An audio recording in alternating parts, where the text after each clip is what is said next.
Bismillahirrahmanirrahim. Assalamualaikum warahmatullahi wabarakatuh. Di sini saya akan menelaah buku kelas 8 bab 4, yaitu materinya tentang membaca Al-Quran dengan benar berdasarkan kaidah tajwid atau mad silah, mad badal, mad tamkin, dan mad tarki. Masuk ke materinya, telaah cover, yaitu cover buku menampilkan pada gambar Al-Quran dan tasbih yang sesuai dengan mata pelajaran Al-Quran hadis. Warna yang digunakan juga bernuansa Islami sehingga menarik perhatian peserta didik. Namun jika digunakan untuk presentasi telaah materi bab 4, cover dapat diganti dengan gambar yang lebih sesuai dengan isi bab, yaitu tentang tajwid dan membaca Al-Quran. Yang di bawahnya ada cover terbaru menggunakan warna pink dan putih yang memberikan kesan modern dan menarik. Gambar Al-Quran di atas terehal menjadi simbol utama pembelajaran Al-Quran dan tajwid. Terdapat kaligrafi Al-Quran dan lentera Islami yang melambangkan petunjuk serta ilmu pengetahuan. Motif geometris Islami membuat tampilan lebih kreatif dan sesuai dengan tema pendidikan Islam. Secara keseluruhan, cover ini lebih modern, menarik, dan sesuai dengan materi bab 4 tentang kaidah tajwid. Selanjutnya masuk ke telaah bab 4, membahas tentang cara membaca Al-Quran dengan benar berdasarkan kaidah tajwid, khususnya hukum bacaan mad silah, mad badal, mad tamkin, dan mad tarki. Materi ini bertujuan agar peserta didik mampu memahami pengertian, ciri-ciri, cara membaca, serta menerapkan hukum bacaan tersebut dalam membaca Al-Quran. Yang di bawahnya ada telaah gambar pada awal bab 4 sudah sesuai dengan materi yang dibahas, karena menggambarkan kegiatan yang berkaitan dengan pembelajaran Al-Quran dan tajwid. Gambar tersebut dapat menarik perhatian peserta didik serta membantu mereka memahami tema pembelajaran yang akan dipelajari. Masuk ke telaah kompetensi inti pada bab ini sudah sesuai dengan tujuan pembelajaran di tingkat MTS. KI mencakup aspek sikap spiritual, sikap sosial, pengetahuan, dan keterampilan. Dengan adanya 4 aspek tersebut, peserta didik tidak hanya memahami teori tajwid, tetapi juga mampu menerapkannya dalam membaca Al-Quran sehari-hari. Telaah KD yang terdapat pada bab 4 sudah sesuai dengan materi yang dipelajari. Peserta didik diarahkan untuk memahami serta mempraktikkan pembacaan mad silah, mad badal, mad tamkin, dan mad tarki. Penyusunan KD sudah berurutan mulai dari penghayatan, sikap, pemahaman materi, hingga praktik membaca Al-Quran. Selanjutnya masuk ke telaah indikator kompetensi. Indikator yang disusun telah menggambarkan kemampuan yang harus dicapai peserta didik, mulai dari menjelaskan pengertian, mengenali ciri-ciri, mendeskripsikan cara membaca, menganalisis hukum bacaan, hingga mempraktikkannya dalam ayat Al-Quran. Indikator tersebut membantu guru mengetahui tingkat keberhasilan pembelajaran yang telah dilaksanakan. Selanjutnya masuk ke telaah peta kompetensi. Peta kompetensi menunjukkan hubungan antara materi, aktivitas, dan keterampilan yang dikembangkan. Materi yang dipelajari meliputi mad silah, mad badal, mad tamkin, dan mad tarki. Aktivitas belajar yang dilakukan berupa membaca, bertanya, berdiskusi, presentasi, dan praktek membaca Al-Quran. Melalui kegiatan tersebut, peserta didik dapat mengembangkan keterampilan komunikasi, berpikir kritis, literasi, kreativitas, dan kerjasama. Telaah materi bab pengantar bab. Pada bagian pengantar dijelaskan bahwa Al-Quran merupakan pedoman hidup umat Islam yang harus dibaca, dipahami, dan diamalkannya. Untuk membaca Al-Quran dengan benar diperlukan pemahaman ilmu tajwid. Masuk ke materi pada buku. Mad silah adalah salah satu hukum bacaan tajwid yang berkaitan dengan pemanjangan bacaan pada ha dhamir, yaitu kata ganti orang ketiga tunggal. Secara bahasa, mat berarti panjang dan sila berarti hubungan atau sambungan. Secara istilah, mat sila terjadi apabila terdapat hadomir yang berharokat domah atau kasroh, terletak di antara dua huruf yang berharokat hidup, serta dibaca sambung atau washal bukan berarti wakof. Mat sila terbagi menjadi dua macam, yaitu mat sila qasiro dan mat sila tawilah. Pada mat sila qasiro terjadi apabila hadomir tidak diikuti oleh huruf hamzah. Bacaan ini dipanjangkan selama dua harokat atau satu alif. Contohnya terdapat pada lafaz la ta'khudhuhu sinatu wala naum, di mana bunyi hu dibaca panjang dua harokat karena tidak bertemu hamzah.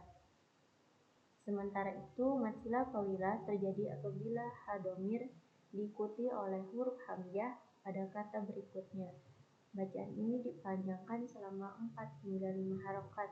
Contohnya pada lafaz man alaihi amanah, di mana bunyi hi dipanjangkan karena bertemu dengan huruf hamzah pada kata setelahnya.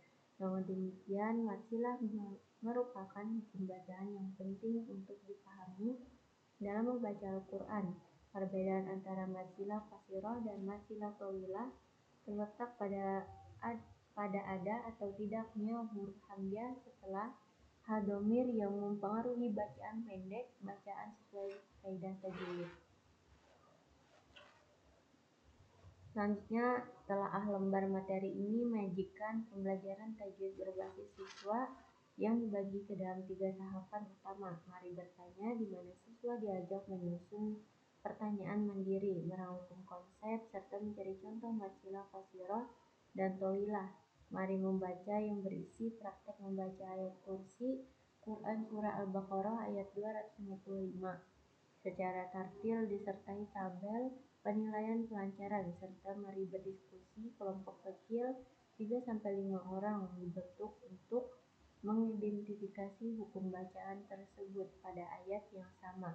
Secara umum, materi ini sangat kontekstual dan terstruktur, meski masih ditemukan sedikit kesalahan ketik seperti kata hukum dan kesalahan spasi pada tanda baca di bagian instruksi diskusi. Selanjutnya, telaah lembar materi penyajian kelanjutan pembelajaran tajwid yang sistematis dan interaktif berfokus pada analisis serta praktek langsung hukum bacaan mat sila Quran Surah Al-Baqarah ayat 255 dan mat badal Quran Surah Al-Ghasyiyah ayat 5, Quran Surah Ad-Duha ayat 4, serta Quran Surah Al-Quraish ayat 1-2. Melalui aktivitas mari identifikasi, mari berdiskusi, dan mari praktikkan, siswa dilatih mengurai komponen tajwid atau lafaz, sebab, cara membaca. Dalam tabel sekaligus melakukan penilaian sejawat terhadap kelancaran membaca temanya. Walaupun metode pembelajarannya sangat aplikatif dan berbasis kerja kelompok, masih terdapat beberapa kesalahan ketik dan kata tidak baku pada teks instruksi yang perlu diperbaiki. Selanjutnya masuk ke telaah materi pada bagian konsep dasar hukum mat bada secara visual melalui peta konsep yang mencakup arti bahasa, pengertian istilah, cara membaca sepanjang satu alif atau dua harokat, serta contoh potongan ayat Al-Quran yang ditandai dengan warna merah untuk mempermudah pemahaman. Materi ini kemudian dilanjutkan dengan aktivitas membaca yang mengajak siswa mempraktekkan langsung bacaan tersebut.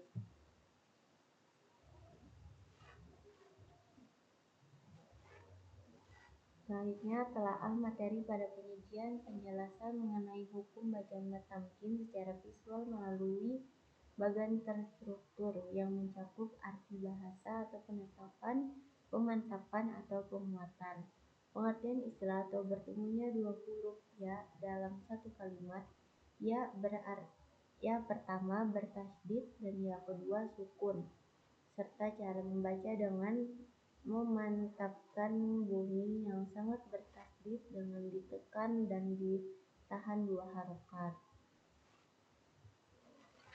Telaah materi pada penyajian penjelasan mengenai hukum bacaan mat farqi secara sistematis melalui bagian visual yang membuat arti bahasa atau pembeda, pengertian istilah atau bacaan untuk membedakan kalimat tanya dan keterangan, cara membaca sepanjang 3 alif atau 6 harokat, serta contoh khusus pada ayat Al-Quran surah An-Naml ayat 59, Quran surah An-Yunus ayat 59, dan Quran surah Al-An'am ayat 143 sampai 144. Materi ini dilanjutkan dengan aktivitas praktis.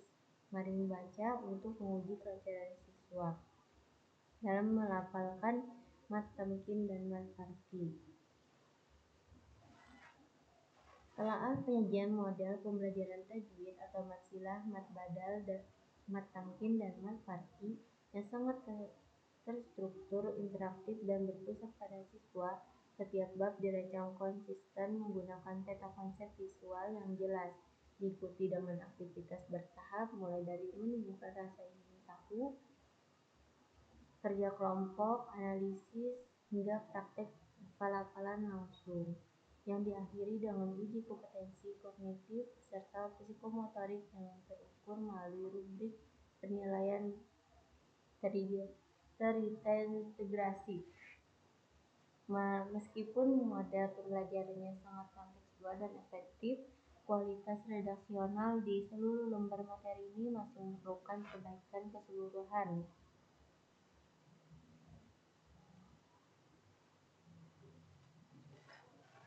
Selanjutnya masuk ke telaah penyajian bagian uji kompetensi yang dirancang secara komprehensif untuk mengukur ketercapaian aspek kognitif dan psikomotorik siswa setelah mempelajari berbagai hukum bacaan mad, silah, badal, tamkin, dan farqi.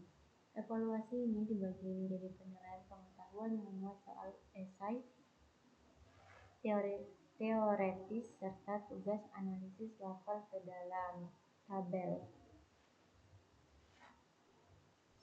Selanjutnya masuk ke struktur penilaian pada materi. Evaluasi ini sudah sangat baik karena dilengkapi dengan rubrik penilaian praktek dan formula rumus konversi nilai akhir yang jelas guna memudahkan guru dalam melakukan asesmen objektif.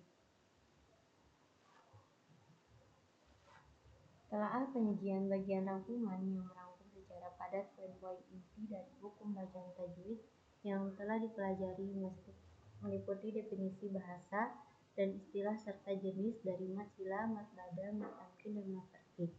Bagian ini sangat baik untuk meninjau kembali atau mereview ingatan siswa secara cepat sebelum menghadapi uji kompetensi. Selain itu, lembar materi ini dilengkapi dengan kolom mutiara hikmah yang memuat kutipan surah Al-Qamar ayat 17 beserta terjemahannya tentang kemudahan mempelajari Al-Quran, yang berfungsi memberikan motivasi spiritual kepada siswa. Meskipun penyajiannya ringkas dan informatif, tata letak teks masih kurang rapi karena terdapat spasi yang berlebihan sebelum tanda koma pada poin pertama. Telaah bagian refleksi yang berfokus pada penilaian ranah efektif atau sikap spiritual dan sosial siswa setelah mempelajari hukum bacaan mad. Siswa diajak melakukan metakognisi terhadap kebiasaan dan adab membaca Al-Quran menggunakan skala Likert 1-4. Halaman ini juga diperkuat dengan insersi hadis riwayat Bukhari tentang keutamaan belajar dan mengajar Al-Quran sebagai sarana motivasi efektif. Tujuannya sangat baik untuk membentukkan karakter, kualitas redaksionalnya masih perlu disempurnakan. Masuk ke kesimpulan, yaitu rangkaian modul pembelajaran tajwid yang sangat baik, interaktif, dan komprehensif karena berhasil mencakup ranah kognitif, psikomotorik, dan efektif sekaligus. Melalui alur pembelajaran aktif atau active learning yang konsisten seperti diskusi kelompok, tabel identifikasi, praktik membaca, hingga lembar refleksi diri, siswa dituntun untuk memahami teori sekaligus menerapkannya secara langsung. Namun kelemahan utama modul ini terletak pada aspek redaksionalnya. Ditemukan banyak kesalahan ketik atau typo berulang, kata tidak baku seperti hukum, instruksi, kiata, fasik, dan membatu, serta penempatan spasi tanda baca yang tidak rapi. Secara substansi, materi ini sangat layak digunakan, tetapi memerlukan proses penyuntingan atau editing total agar lebih profesional.